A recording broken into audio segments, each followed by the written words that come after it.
From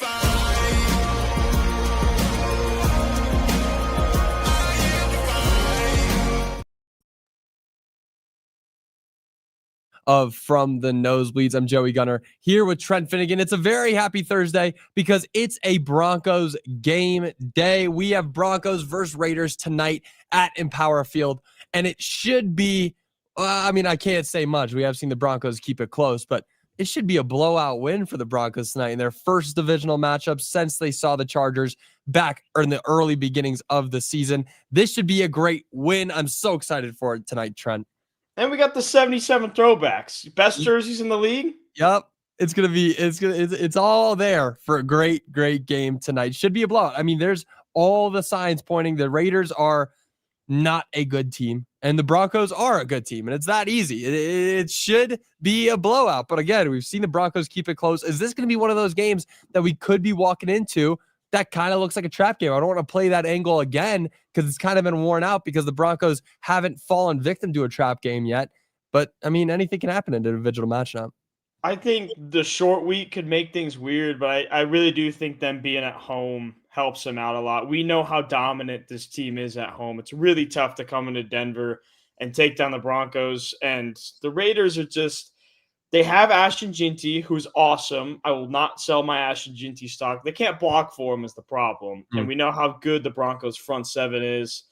The Geno Smith experiment has been a failure. They just traded Jacoby Myers, who's their best receiver. They still have Max Crosby on defense, but Denver's O-line has been pretty stout this year, and Bo Nix has been good at getting the ball out quick and not taking sacks. So not a whole lot of things going in favor of the Raiders, at least pregame, and it's just tough unless a couple turnovers happen, Broncos commit some penalties, shoot themselves in the foot. That's the only way I could see the Raiders really getting in this game. Yeah, no, 100%. The only way that the Broncos end up losing this game is if they lose it rather than the Raiders win it. That's it right there. The Broncos would have to lose this game actively rather than the Raiders winning it. But things to watch. The injury report, of course, one of the Broncos' best players in the wide receiver room, let's say it that way, Marvin Mims will not be playing. The injury report on both sides, not necessarily great, but Marvin Mims being out is, a hit. But is it really going to stop the Broncos from succeeding? I don't think so. Here's the thing. Marvin Mims being out cost them 3 points last week because Bandy muffed the punt return. You're right. Yeah. So that's my concern.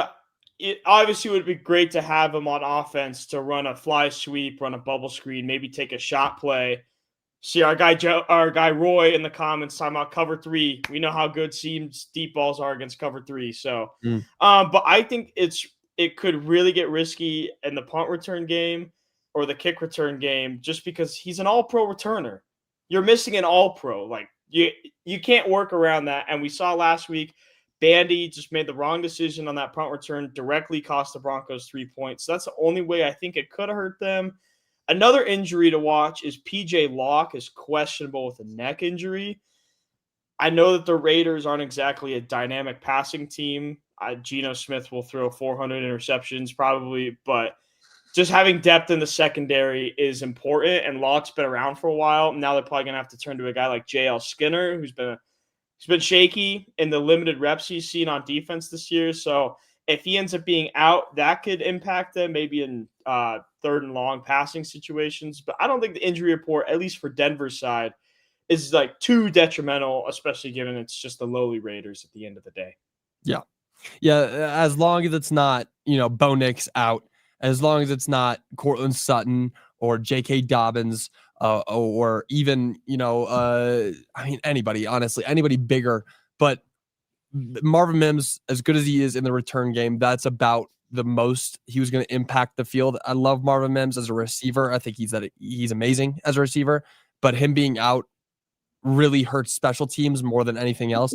And that's special teams. It's the lowest, of the 3 phases of the game. So the Broncos will still be able to succeed. They're just not going to be able to succeed as handedly as they did in the special teams phase of the game.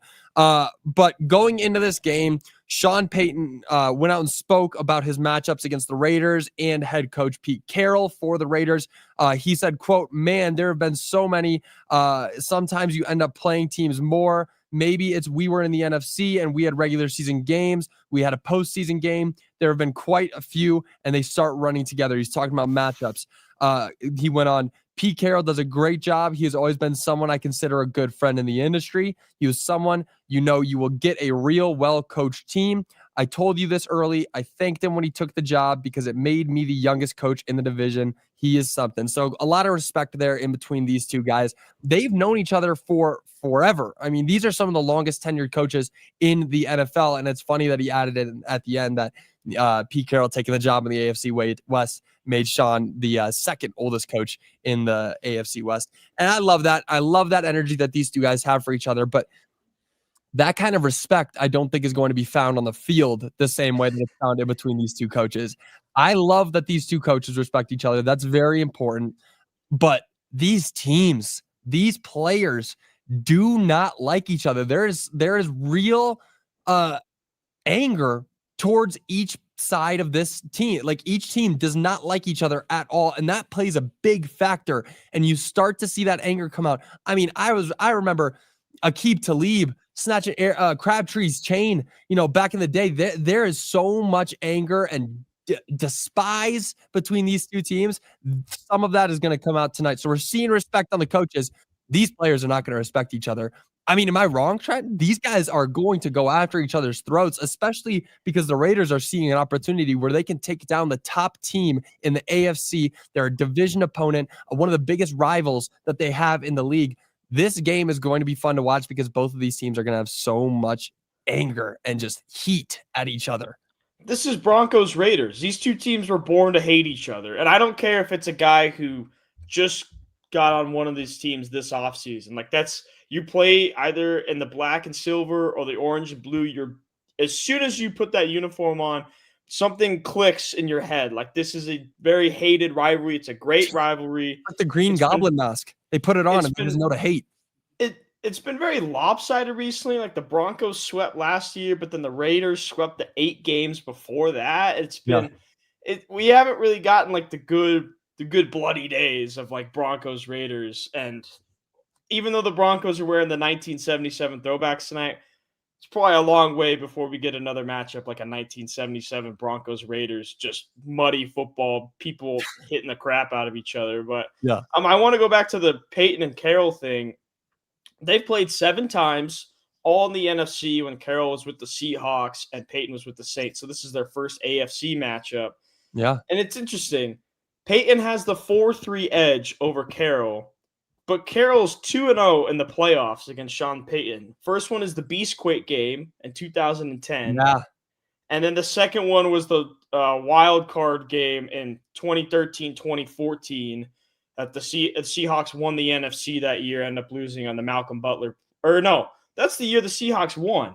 I think I'm one behind. Yeah, that is. Yeah, I was one off. But yes, they played again in a wild card game on January 11th, 2014. So they've shared good battles, and some of these games, like you got a 15-point game, 15-point game, 27, 8, 5, 6, and 3. So their recent matchups were closer ones at the start. They were kind of pretty lopsided, but just like you said, you got two guys who have been around for a while. You have a great defensive mind in Pete Carroll versus a great offensive mind in Sean Payton. It's just like a perfect recipe for just two strong points going head-to-head and clashing. So maybe that'll give us something good, but the problem is Peyton's got a heck of a lot better players on his sideline than Carroll does on his. Yeah. Poor Pete Carroll. I can't say I really feel for him, but the guy made Russ look really good. Like the guy made Russell Wilson look really good. I mean, he won a Super Bowl as a head coach with the Seahawks, with Russell Wilson leading the team. So there's got to be some credit given to him there. If he can win a Super Bowl with Russell Wilson, I mean, he can win a Super Bowl with anybody. But yeah, that's clearly one of the things to watch is those guys. But then Vance Joseph also had a quote yesterday, and I like this one a lot because this is going to be one of the guys to watch on the Raiders. He was talking about the challenge in stopping tight end Brock Bowers and what that challenge presents. He said, quote, Vance Joseph said, yes, quote, yes, Brock Bowers is special. Obviously, last year, the first game we played him, he kind of hurt us a little bit on a couple big plays. The second time we played against them, We put Patrick Surtain on him. I mean, he's that kind of player. Watching this year, his healthiest he's ever been, his healthiest and best game was last week, unfortunately for us. He had a big game again. He has the size and speed of an NFL receiver, but the size of a tight end. So the toughest job with him is getting him tackled. You can kind of cover him with the safety or defensive back body, but you can get him on the ground after he catches the ball. But can you get him on the ground? Excuse me. He made 4 or 5 big plays last week with just catching 10-yard spot route, and the yards after catch is major.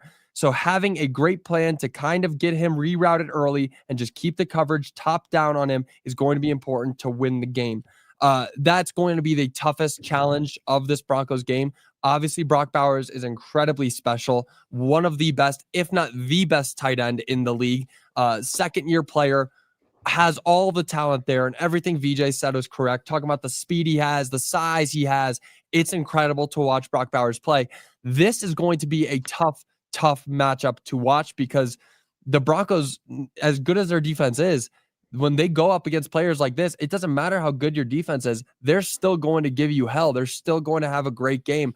Is this going to be the catalyst for the Broncos? I mean, it should be a blowout win no matter what, but stopping Brock Bowers seems like the most important thing that they can do.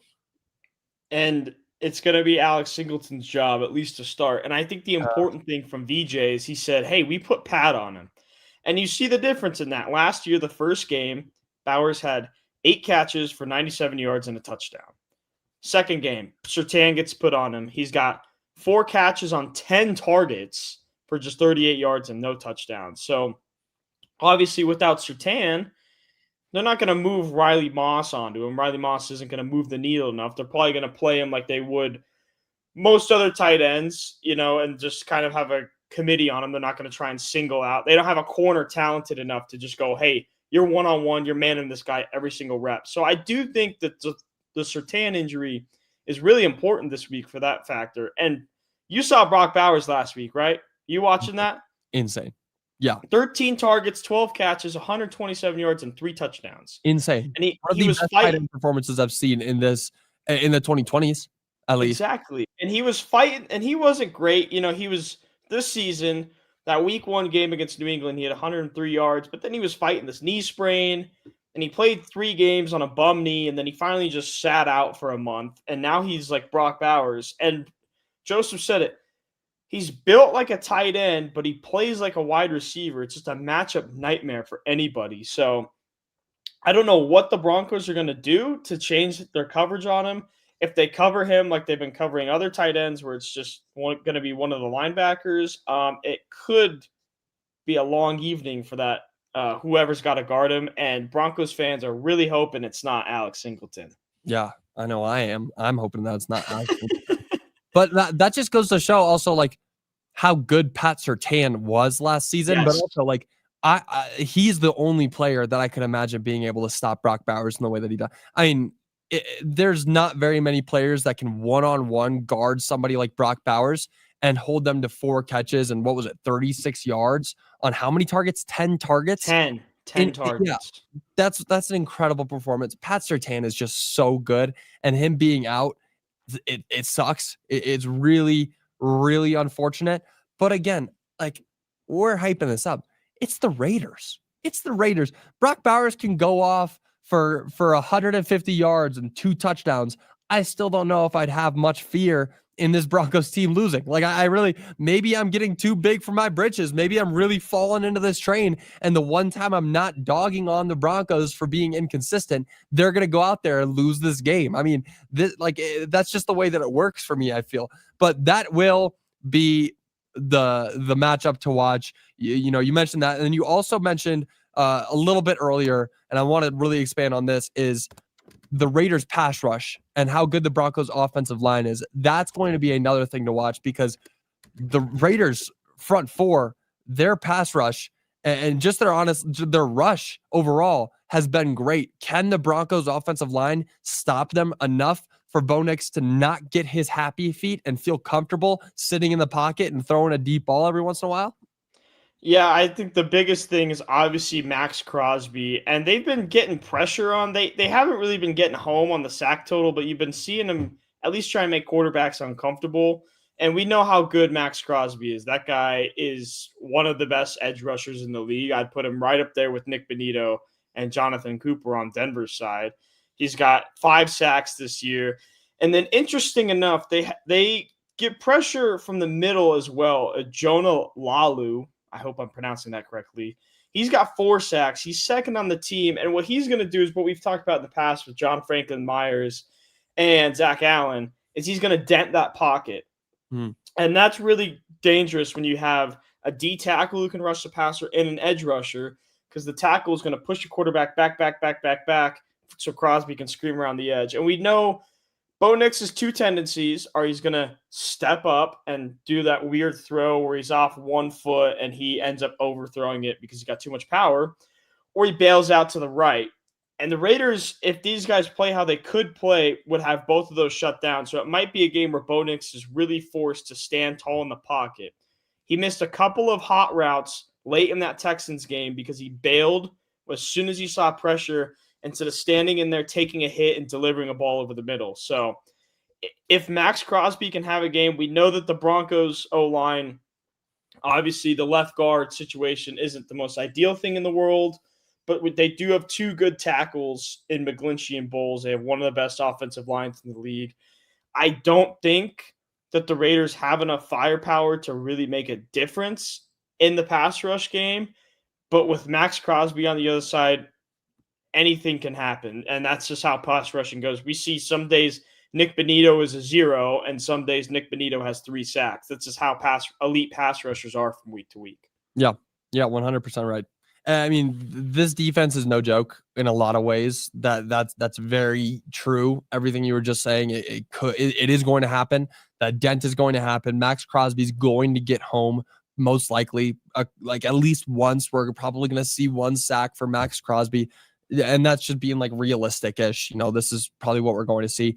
And it's going to really come down. This game is going to come down to, well, the Broncos are going to win, but how good of a win will it be? Will it be consistent? Will it be able to avoid that dent in the pocket? Will Bo Nix be able to go out to roll out to the right and continue to hit receivers in their chest, on target, on time? Will he be able to stop that long ball from going too deep? This is one of those games very similar to what we saw with the Cowboys. You have a game where you can really feel it out. You have a feel it out game mid-season. This is great. You're going into a couple of weeks here where you only have 1 game, a 3-week stretch where you only have 1 game. This is a game where you get some extra confidence, really get into your rhythm so that you're going into this long month where you only have 1 game played and you feel confident about how you played. Bo Nix's consistency is going to be very important. Again, I've said consistency so many times that I'm dreaming about it at night. It's the word that's haunting me. I'm seeing it written on my ceiling. This is going to be that kind of game where you want to see Bo Nix consistent, because we've seen games so far this season where a win is a win. Hey, you pull it out. A win is a win over the Giants. You can't have that against the Raiders, especially against an AFC divisional opponent, because you get a slight win over the Raiders.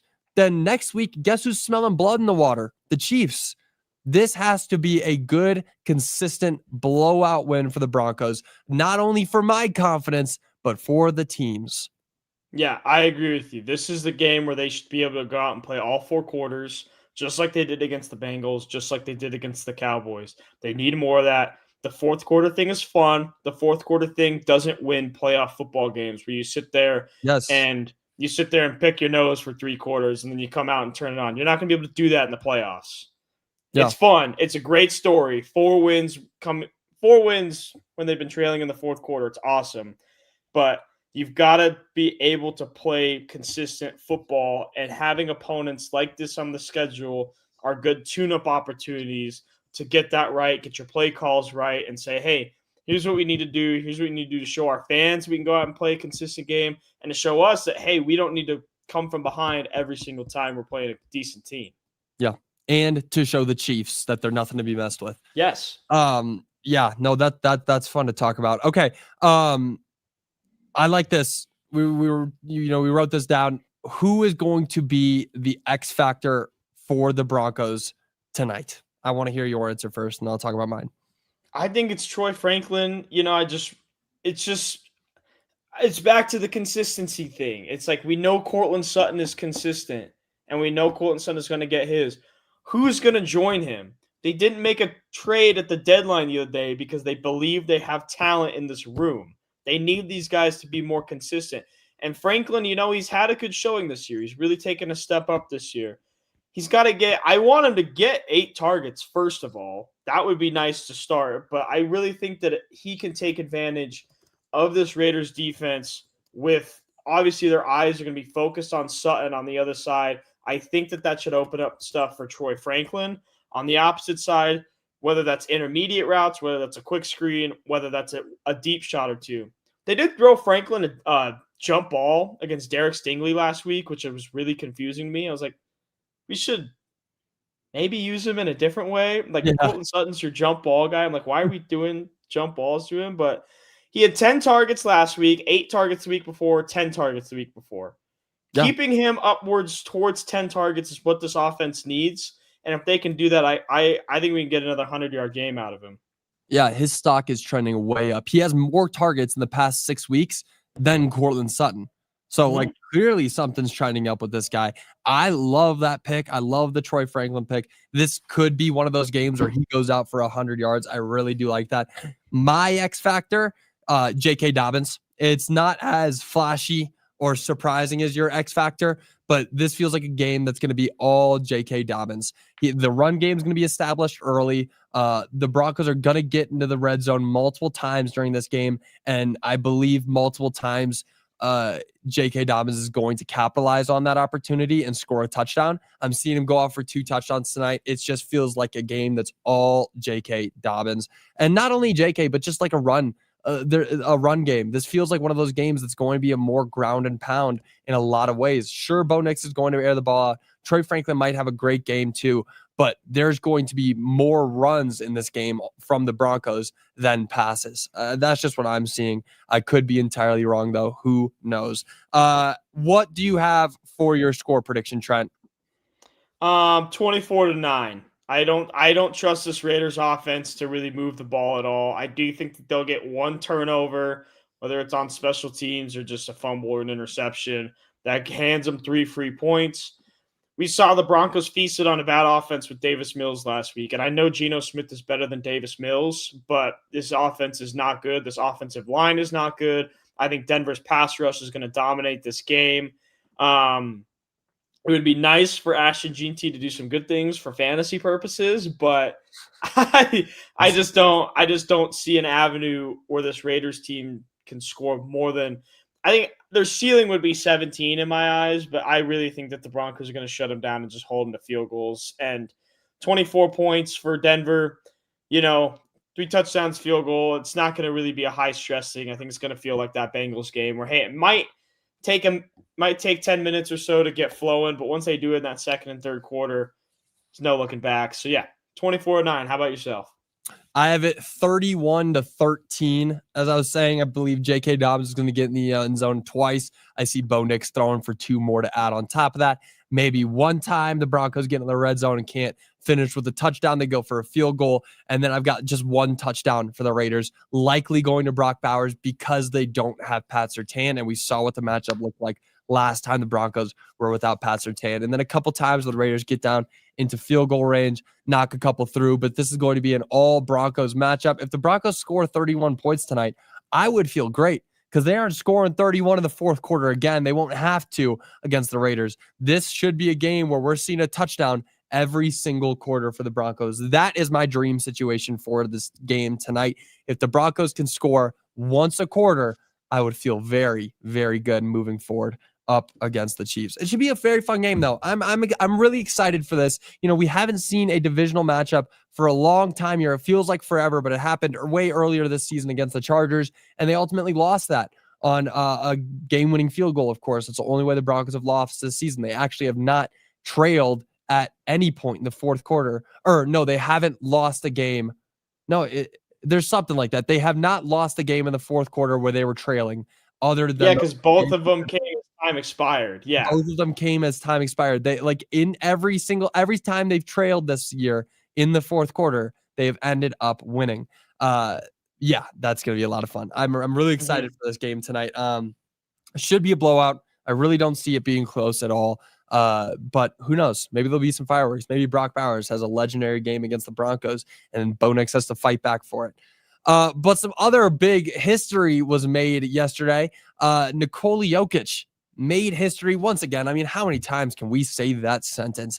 He now is second place all time in career regular season and postseason triple doubles, beating out Oscar Robertson yesterday with a 33 point, 15 rebound, and 16 assist triple double.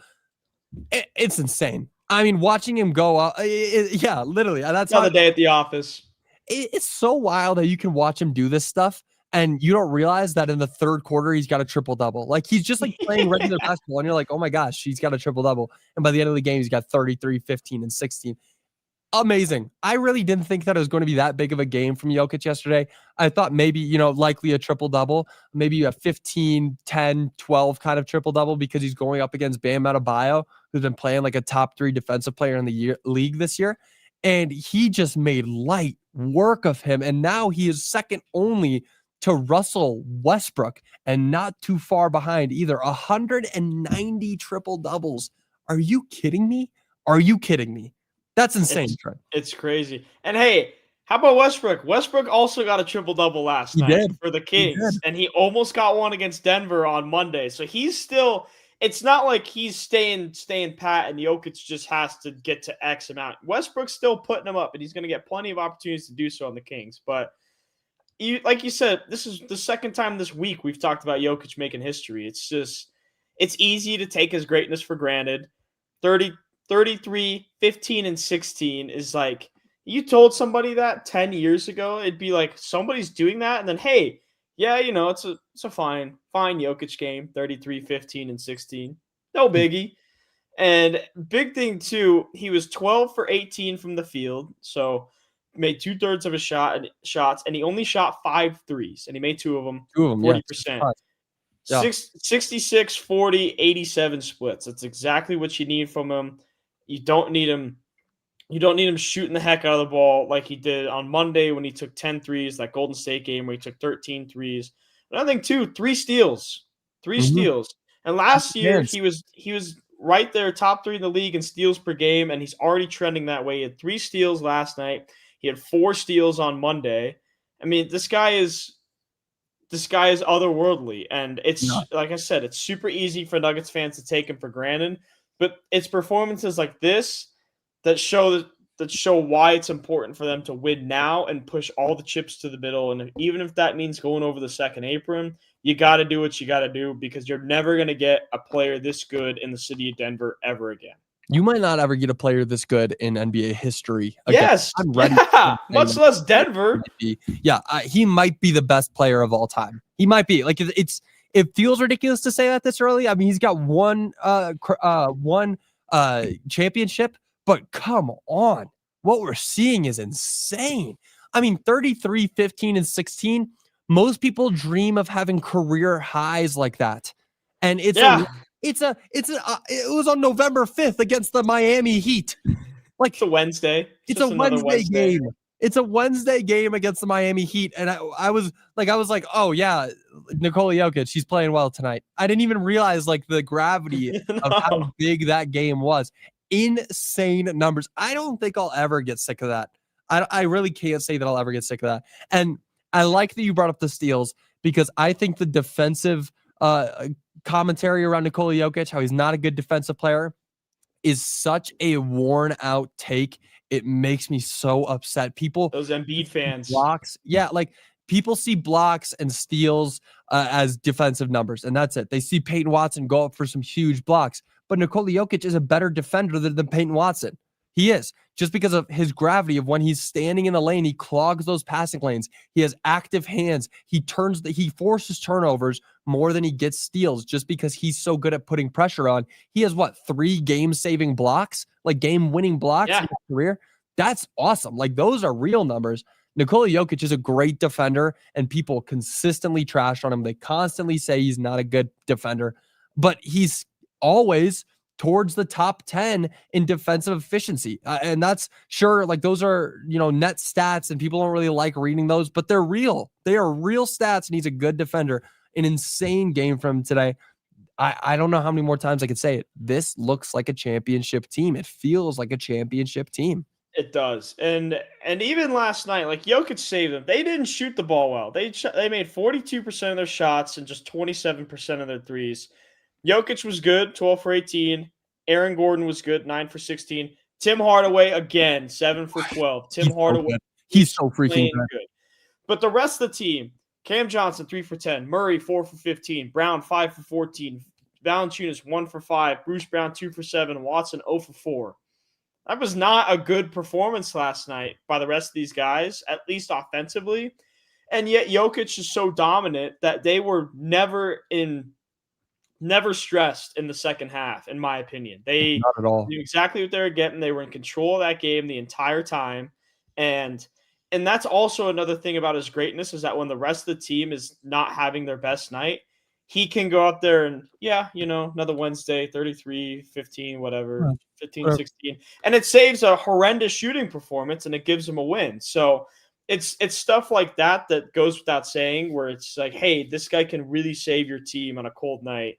And then Aaron Gordon, really hoping he gets that all-star berth, 24 points, 6 rebounds last night. So good stuff. But they got – and the Heat are the Heat of the Heat. They're a defensive team. They play a lot of zone. They're not going to put up a bunch of points. They're a good playing team. Good playing team. But the Nuggets are going to have to fix that shooting, because you got a big game against Golden State on national TV on Friday night, which is already going to be an important one. You can't go down 0-2 in the season series to Golden State. Yeah, that would be a problem, and we'll definitely be talking about that tomorrow. But tonight, all eyes are going to be on the Broncos. It's going to be a fun game to watch. I cannot wait to watch this game. Should be a huge win for Denver. Of course, I don't really know anybody that's really betting or putting all their chips in on the Raiders. But it should be a great game. So that's where my eyes will be tonight. We will be back with you guys again tomorrow talking about this Broncos game. Of course, should be a blowout win. And then we will be previewing that Nuggets matchup against the Golden State Warriors in the NBA Cup. First one at home.